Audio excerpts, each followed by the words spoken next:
Hi friends, இன்னைக்கு online class day 2ல silk thread jewellery மேக்கிங்கில் இயரிங் மேக்கிங் தான் நம்ம பார்க்க போகிறோம். இந்த இயரிங் மேக்கிங்க்கான தேவையான மெட்டீரியல்ஸ் பார்க்கலாம் வாங்க. Jhumka base, silk thread, stone chain, plier, scissor, earring hook, eye pin, gold beads, bead cap, இதெல்லாம் தான் இதுக்கான பேசிக் மெட்டீரியல்ஸ். இந்த மெட்டீரியல்ஸ் எல்லாமே நான் நீட்டாக டிஸ்பிளே பண்ணி காமிச்சிருக்கேன் பாருங்கள். வாங்க வீடியோக்குள்ளே போகலாம். ஒரு எக்ஸாம் பேட் எடுத்துகிட்டு சில்க் த்ரெட் எடுத்துகிட்டு மேலேருந்து கீழே வரைக்கும் 20 to 25 ஸ்ட்ராண்ட்ஸ் சுட்டிக்கோங்க. சுட்டிட்டு கம் அப்ளை பண்ணிக்கோங்க.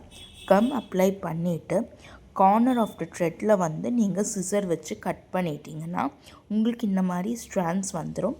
நெக்ஸ்ட் ஜும்கா பேஸ் எடுத்துகிட்டு உள்ளார நீங்கள் கம் அப்ளை பண்ணிவிட்டு த்ரெட்டை ஒரு 2 minutes ட்ரை ஆக விட்டுட்டிங்கன்னா ட்ரை ஆயிரும். அதுக்கப்புறமா உள்ளேருந்து த்ரெட்டை நீங்கள் வெளியில் இழுக்கணும். அப்படி இழுக்கும்போது உங்களுக்கு இந்த மாதிரி வீடியோவில் காமிக்கிற மாதிரி டிசைன் ஃபார்ம் ஆகும். பக்கத்தில் இந்த மாதிரி நீங்கள் ஓவர்லேப் ஆகாமல் பக்கத்தில் நீங்கள் இந்த மாதிரி ப்ராசஸை ரிப்பீட் பண்ணிகிட்டே போகணும்.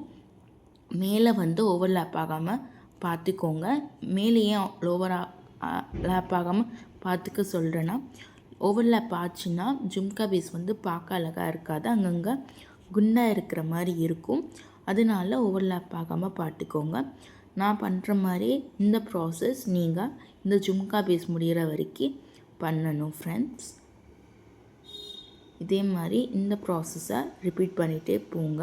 நெக்ஸ்ட் இது எண்ட் ஆகும்போது நான் எப்படி எண்ட் பண்ணுறேன்னு சொல்லி பாருங்கள்.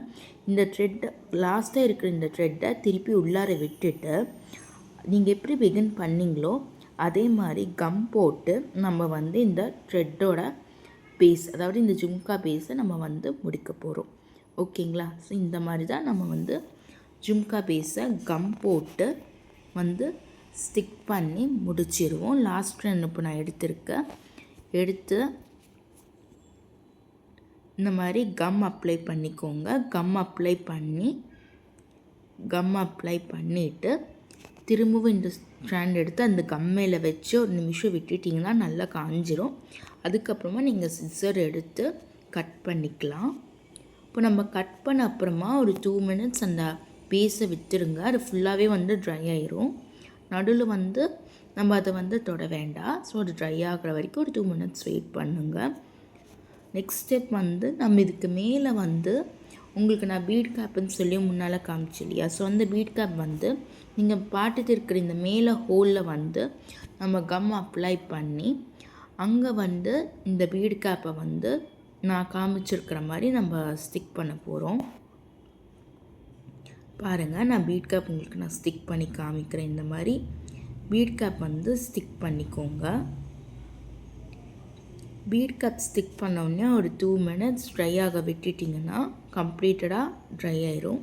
ட்ரை ஆன அப்புறமா ஐபின் எடுத்து ஒரு கோல்ட் பீட் கீழேயும் ஒரு கோல்ட் பீட் மேலேயும் இன்சர்ட் பண்ணி ஜும்காவை கீழே வெளியே விட்டிங்கன்னா அதை உள்ளே போயிடும்.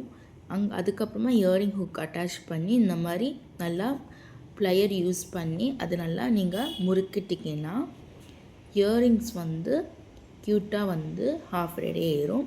ஃபைனலாக நம்ம ஸ்டோன் செயின் யூஸ் பண்ணி கீழே நம்ம ஸ்டிக் பண்ண போகிறோம்.